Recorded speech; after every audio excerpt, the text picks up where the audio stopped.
नमस्कार, आप देख रहे हैं इंडिया न्यूज। आपके साथ मैं अभिषेक पांडे। बुलेटिन की शुरुआत करेंगे और खबरों का आगाज करेंगे फटाफट अंदाज में। संसद के हंगामेदार मानसून सत्र के बीच राज्यसभा अध्यक्ष वेंकैया नायडू भावुक हो गए। उन्होंने सदन में विपक्ष के बर्ताव की निंदा की। कहा कि संसद में जो हुआ उससे बहुत दुखी हूं।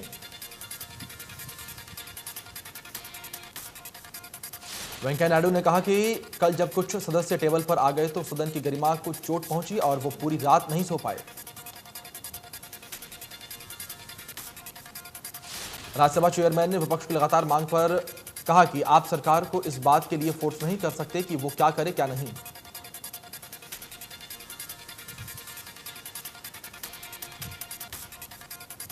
लोकसभा की कार्यवाही अनिश्चितकाल के लिए स्थगित कर दी गई है। सदन की कार्यवाही तय समय से 2 दिन पहले स्थगित हो गई है। लोकसभा अध्यक्ष ओम बिरला ने कहा कि सत्र में कार्यवाही अपेक्षाओं के मुताबिक नहीं हो रही है। लगातार हंगामे के चलते सिर्फ 22% काम हुआ।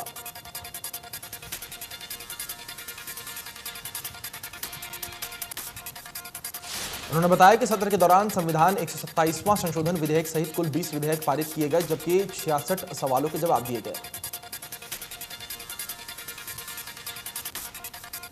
ओम बिरला ने यह भी कहा कि सदस्यों ने सदन में 331 मामले उठाए हैं। लोकसभा में हंगामे के चलते महज 22% काम हुआ।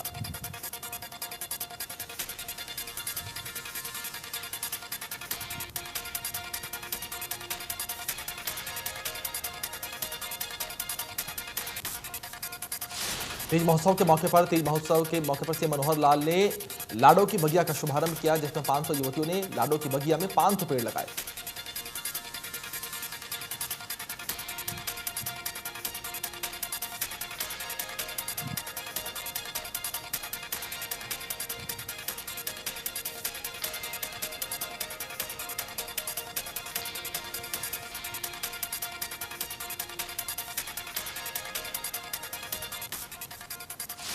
इस कार्यक्रम में वन मंत्री कमलपाल गुर्जर भी मौजूद रहे। उपायुक्त श्यामलाल पुनिया ने कार्यक्रम का नेतृत्व किया।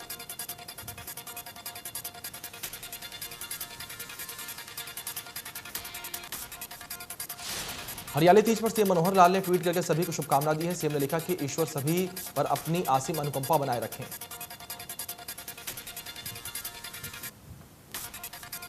डिप्टी सीएम दुष्यंत चौटाला ने भी हरियाली तीज का सभी को शुभकामनाएं दी है। डिप्टी सीएम ने ट्वीट करके लिखा कि सावन महीने का पवित्र पर्व सभी के जीवन में सुख और खुशहाली लेकर आए।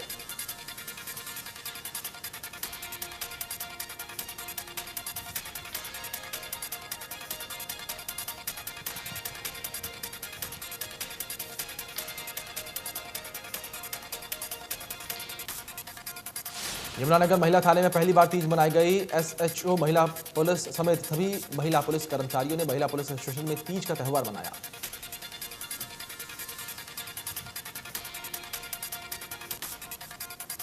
इस मौके पर महिला थाना की एसएचओ शांतिवती ने कहा कि हरियाली तीज के पर्व पर सभी पौधारोपण करें और पर्यावरण को हरा बनाएं।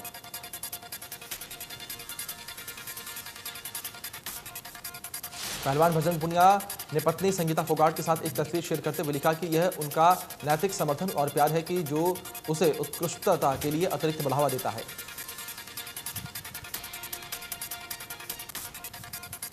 भारतीय महिला हॉकी टीम के खिलाड़ी और हरियाणा की बेटियां ओलंपिक में अपने जौहर दिखाने के बाद अब घर पर वापस लौट चुकी हैं। हॉकी टीम में शामिल शाहबाद की 3 बेटियों का घर पहुंचने पर जोरदार स्वागत किया गया। इस दौरान बेटियों को बधाई देने वालों का तांता लगा रहा। सबसे पहले तीनों खिलाड़ी कप्तान रानी रामपाल के घर पहुंची, जहां पर फूल मालाओं से उनका स्वागत किया गया। इस दौरान टीम के कप्तान रानी रामपाल ने कहा कि ऐसा स्वागत देखकर बहुत खुशी मिली, लेकिन मेडल नहीं ला पाए, इसका गम हमेशा रहेगा। देश के प्रधानमंत्री ने फोन पर बात की, जिससे उन्हें हौसला मिला। नवजोत ने कहा कि पिता के घर की आर्थिक स्थिति ठीक न होते हुए भी खिलाया, जिसकी वजह से वह इस मुकाम पर पहुंची हैं। देश की सभी बेटियों से यही अपील है कि जो भी करें दिल से करें और आगे बढ़ें।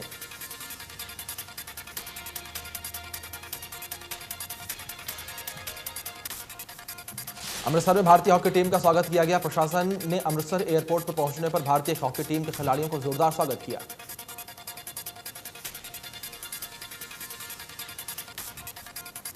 मुख्यमंत्री मनोहर लाल 13 अगस्त को ओलंपिक में खेलकर वापस लौटे खिलाड़ियों से पंचकुला में मुलाकात करेंगे और उनका मान सम्मान बढ़ाएंगे। ये जानकारी मुख्यमंत्री के ओएसडी गजेंद्र फोगाट ने सोनीपत में एक हुए कार्यक्रम में दी है। गजेंद्र फोगाट ने कहा कि मुख्यमंत्री ने खिलाड़ियों के लिए दिल खोल के आशीर्वाद दिया है। नगद इनाम के साथ उनके लिए सरकारी नौकरी की भी घोषणा है। सरकार की श्रेष्ठ खेल नीति और खिलाड़ियों की मेहनत की बदौलत आज हरियाणा पूरे देश का मान बन गया है। गजेंद्र फोगाट सोनीपत के राई में हरियाणा तीज पर किए गए कार्यक्रम में शामिल होने पहुंचे थे।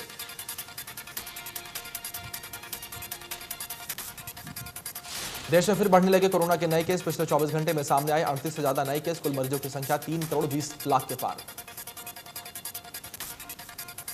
देश में एक दिन में 496 लोगों की कोरोना से मौत हो गई। देश में अब एक्टिव केस 3 लाख के पार। महाराष्ट्र में 24 घंटे में कोरोना के 5,609 केस सामने आए हैं। एक दिन में 137 मरीजों ने अपनी जान गंवा दी। महाराष्ट्र में एक्टिव केस की संख्या बढ़कर 66,123। दिल्ली में 24 घंटे में कोरोना के 52 नए मामले सामने आए हैं। एक दिन में कोरोना से एक मरीज की मौत हो गई। दिल्ली में अब भी 504 एक्टिव केस मौजूद। प्रदेश में कोरोना की दूसरी लहर पर रोक लग गई है। एक दिन में सामने आए 23 नए मामले, 2 मरीजों की मौत। कुल मरीजों की संख्या 7,70,000 के पार।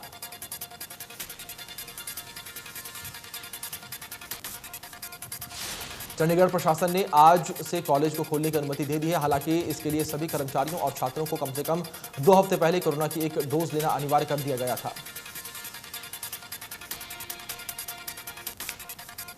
कोरोना केस में कमी को देखते हुए केरल में आज से शॉपिंग मॉल्स खोल दिए गए हैं। कोरोना नियमों का खास ध्यान रखते हुए सुबह 7 बजे से रात 9 बजे तक शॉपिंग मॉल्स खोल दिए गए हैं।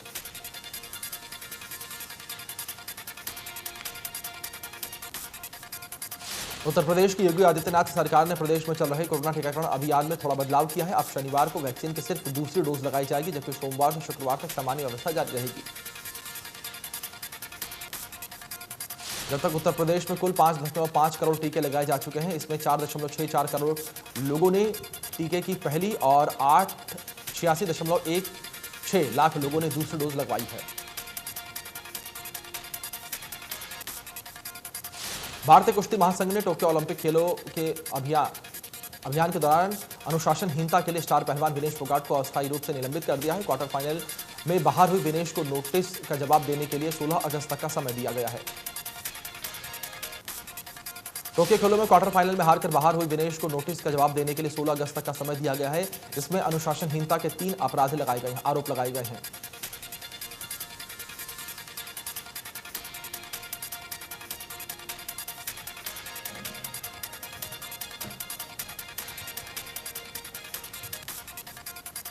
इसी के साथ युवा पहलवान सोनम मलिक पर भी अनुशासनहीनता करने के आरोप लगे हैं। उन्हें भी महासंघ ने नोटिस जारी किया है।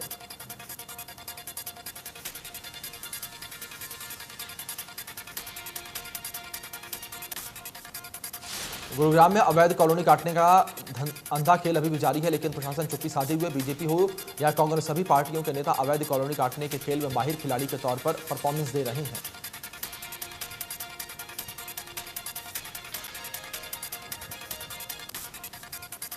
गुरुग्राम शहर में कई जगह अवैध कॉलोनियां काटी जा रही हैं। साथ ही इन कॉलोनियों में बनने वाले मकानों की रजिस्ट्रियां भी धड़ल्ले से करवाई जा रही हैं।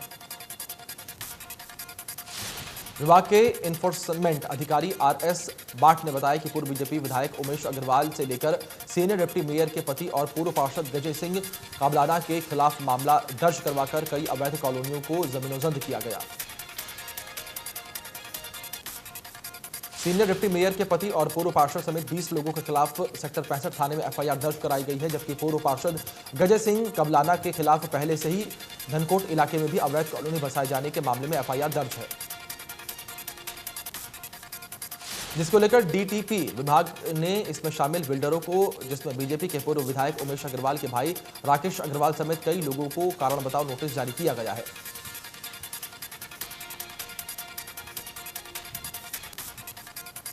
बल्लभगढ़ में नकली सोने की ईंट के जरिए ठगी का सनसनीखेज मामला सामने आया है, जहां पर सस्ते दाम पर सोने की ईंट बेचकर ठगी की कोशिश की गई। दरअसल अनुज नाम के व्यक्ति को फोन पर एक युवक ने सस्ते दाम पर सोने की ईंट बेचने की बात कही। इस दौरान अनुज को ठगी का एहसास हुआ। उसने तुरंत पुलिस को शिकायत की, जिसके बाद पुलिस ने ट्रैप के जरिए आरोपी को बल्लभगढ़ मेट्रो स्टेशन बुलाया और ईंट के बदले पैसे देने की बात कही। इसके बाद आरोपी अपने 2 साथियों के साथ नकली सोने की 315 ग्राम की ईंट लेकर आया और पैसे की डिमांड की, जिसके बाद पुलिस ने आरोपियों को दबोच लिया।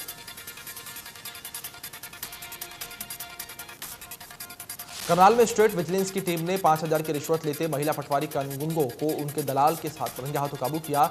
आरोपियों ने भोसली गांव में किसान से खेत में पैमाइश रिपोर्ट देने के लिए 5,000 की रिश्वत मांगी थी। भोसली गांव के किसान का अपने भाई के परिवार के साथ विवाद चल रहा था। मामले में किसान को अपने खेतों में निरीक्षण रिपोर्ट कोर्ट में जमा करवानी थी।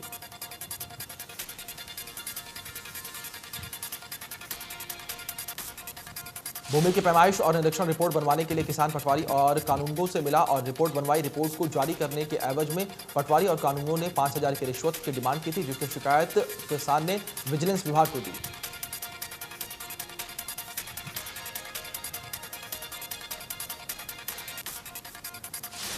गोला चीका में तेज रफ्तार से आ रहे डंपर चालक ने मोटरसाइकिल सवार को टक्कर मार दी। गंभीर अवस्था में युवक को सरकारी अस्पताल में भर्ती करवाया गया। इलाज के दौरान युवक ने दम तोड़ दिया। हादसे के बाद डंपर चालक मौके से फरार हो गया। मामले की जांच में जुटी पुलिस ने डंपर चालकों के खिलाफ मामला दर्ज किया है। कैथल में दिल दहला देने वाला मामला सामने आया है, जहां पर चाइनीज मांझा से चीका निवासी युवक की गर्दन कट गई है। युवक की गर्दन के अंदर तक चाइनीज मांझा चला गया। कैथल में ओवरब्रिज के ऊपर यह दर्दनाक हादसा हुआ। युवक ज्यादा खून बहने के चलते चंडीगढ़ रेफर किया गया।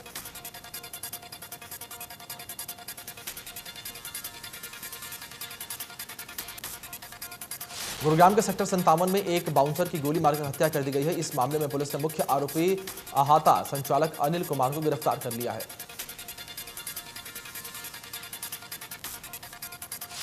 गोहाना के गांव सिवानका में 2 भाइयों में झगड़ा हो गया। झगड़े में एक भाई ने दूसरे भाई को चाकू मार दिया और मौत की घाट उतार दिया। बताया जा रहा है कि मृतक शराब के नशे में अपने भाई और उसकी पत्नी को गालियां दे रहा था।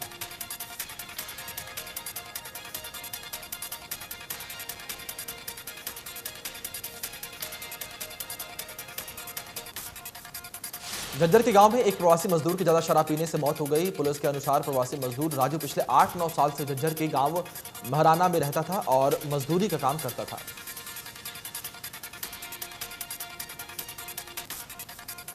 झज्जर के गांव में एक प्रॉपर्टी डीलर ने अपने लाइसेंसी रिवॉल्वर से गोली मारकर आत्महत्या कर ली। मृतक की पहचान हरिप्रकाश पुत्र मांगेराम निवासी हसनपुर के रूप में हुई है।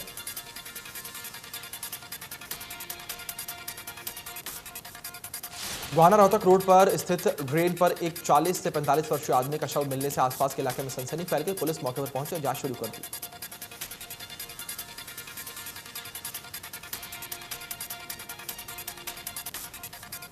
गुरुग्राम में 11वीं क्लास की छात्रा ने छेड़छाड़ से परेशान होकर आत्महत्या कर ली। पुलिस ने परिजनों की शिकायत पर आरोपी रोहित के खिलाफ मुकदमा दर्ज कर जांच शुरू कर दी है।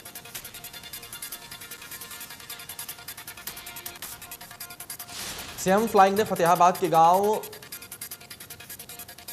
अहली सदर में नकली दूध बनाने का भांडाफोड़ किया है। टीम को घर से नकली पाउडर, यूरिया और ग्लूकोज की बोतलें बरामद हुई।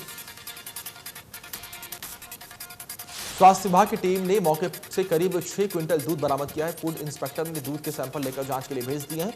रिपोर्ट आने के बाद कार्रवाई की जाएगी।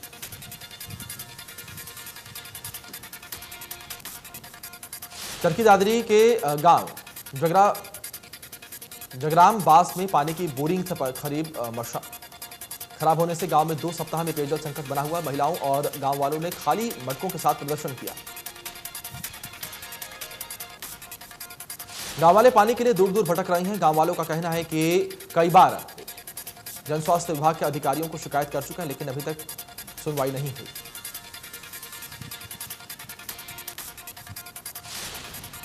जन स्वास्थ्य विभाग के अधिकारियों ने समस्या का जल्द समाधान नहीं किया तो उपमंडल कार्यालय पहुंचकर प्रदर्शन करेंगे।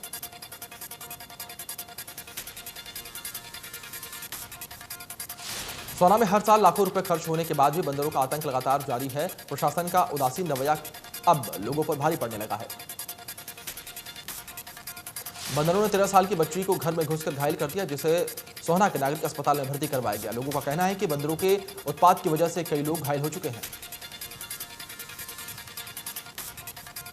मामले पर नगर परिषद का कहना है कि बंदरों को पकड़ने के लिए टेंडर निकाला गया है और धीरे धीरे बंदरों को एजेंसी के जरिए पकड़ा जा रहा है।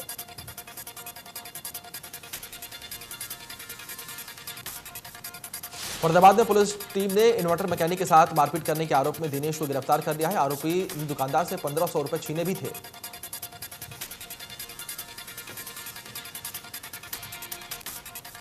अंबाला ने डाक विभाग में नई स्कीम शुरू की है, जिसके तहत पोस्टमैन घर जाकर लोगों के आधार कार्ड में मोबाइल नंबर अपडेट करेगा। स्कीम से आम जनता को कोरोना काल में लाइन में नहीं लगना पड़ेगा। सेवा के लिए डाक विभाग 50 रुपए चार्ज करेगा। अंबाला जीन के 80 पोस्टमैन को अब तक डिवाइस दिए जा चुके हैं।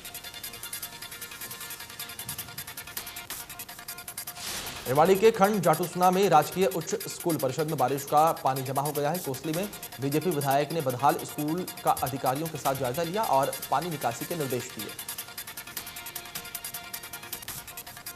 स्कूल प्रबंधन की माने तो पंप लगाकर पानी निकालने की कोशिश की गई, लेकिन फिर बारिश होने से पानी भर गया। तब से बच्चों ने स्कूल आना छोड़ दिया है।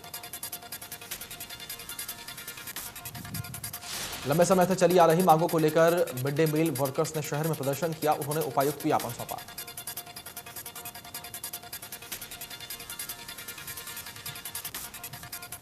पानीपत की गंगाराम कॉलोनी में शराब के नशे में चूर दबंगों ने घर के सामने खड़ी बाइक को हटाने को लेकर व्यक्ति का सिर फोड़ दिया और वहीं उससे दूसरे भाई की टांग तोड़ डाली।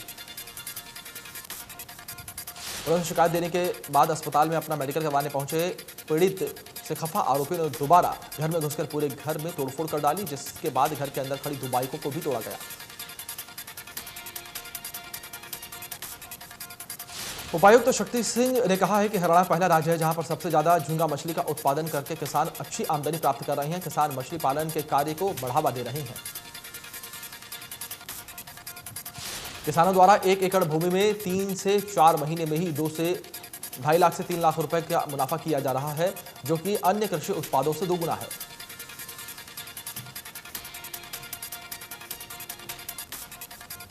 जुलाना में विवाहिता की जहरीली पदार्थ खाने से मौत हो गई है। परिजनों ने ससुराल पक्ष पर दहेज हत्या का आरोप लगाया है। पुलिस मामले की जांच में जुटी है।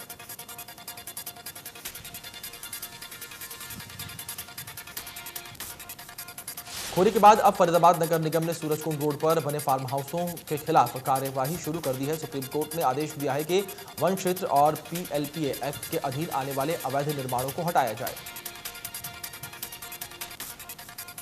करनाल के स्टेट विजिलेंस टीम ने एक पुलिस कर्मचारी को रंगे हाथों रिश्वत लेते हुए गिरफ्तार किया। 20,000 रुपए की रिश्वत में 2 गुटों में समझौता करवाने के एवज में ले रहा था।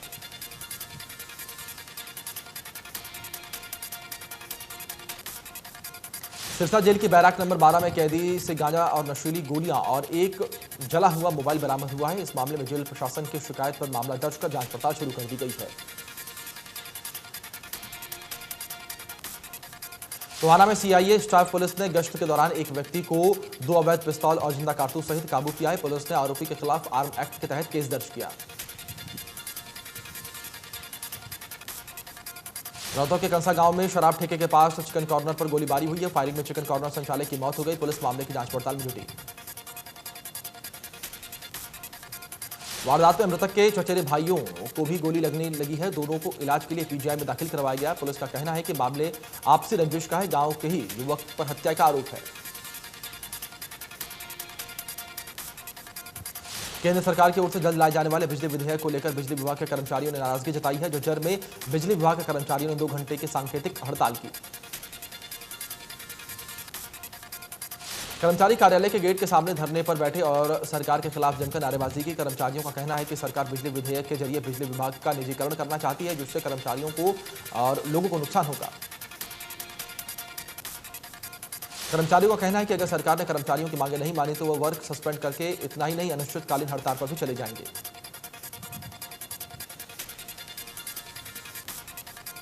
जिनमें छात्रों ने पुलिस भर्ती पर पेपर लीक होने के विरोध में रोष मार्च निकाला। प्रदर्शन करते हुए छात्र लघु सचिवालय पहुंचे और प्रशासन को मुख्यमंत्री के नाम ज्ञापन सौंपा।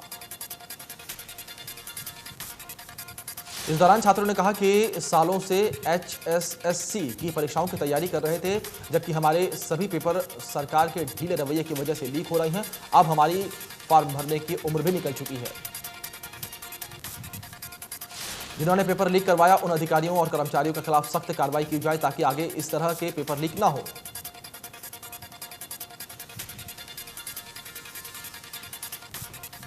गुरुग्राम में लोगों की लापरवाही को देखते हुए प्रशासन ने लोगों को जागरूक करने के लिए नो मास्क नो सर्विस की मुहिम की सख्ती से पालना करने के आदेश दिए हैं।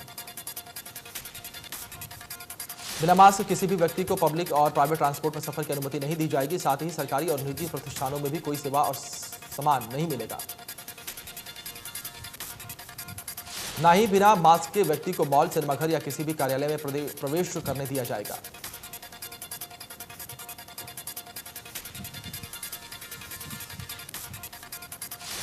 गुरुग्राम में लोगों की जागरूकता और स्वास्थ्य विभाग की मुहिम के कारण अब तक 19,65,000 से ज्यादा लोगों को वैक्सीन के टीके लग चुके हैं। साइबर सिटी गुरुग्राम पूरे देश में एकमात्र ऐसा जिला है जहां से सरकारी केंद्रों पर कोविशील्ड, कोवैक्सीन और स्पुतनिक की तीनों वैक्सीन निःशुल्क उपलब्ध हैं। गुरुग्राम में गर्भवती महिलाओं के लिए हर महीने की 9 तारीख को विशेष कैंप लगाए जाते हैं, जिसके तहत गर्भवती महिलाओं के लिए टीकाकरण की अलग से व्यवस्था की जाती है।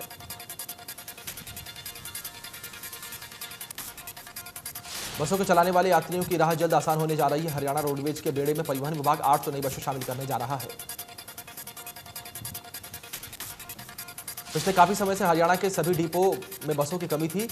कैथल जिले में भी बस डिपो में 40 नई बसें मिलने जा रही हैं। डिपो के जीएम ने बताया है कि 50 नई बसों की डिमांड भेजी गई थी, जिसमें से 40 बसों की स्वीकृति हो गई है।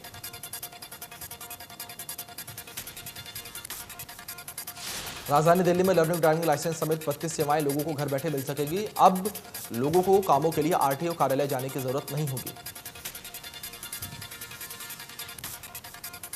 इसमें लर्निंग ड्राइविंग लाइसेंस के टेस्ट भी शामिल हैं। सीएम अरविंद केजरीवाल ने आईपी असिस्ट ऑफिस के फेसलेस सुविधाओं की शुरुआत की।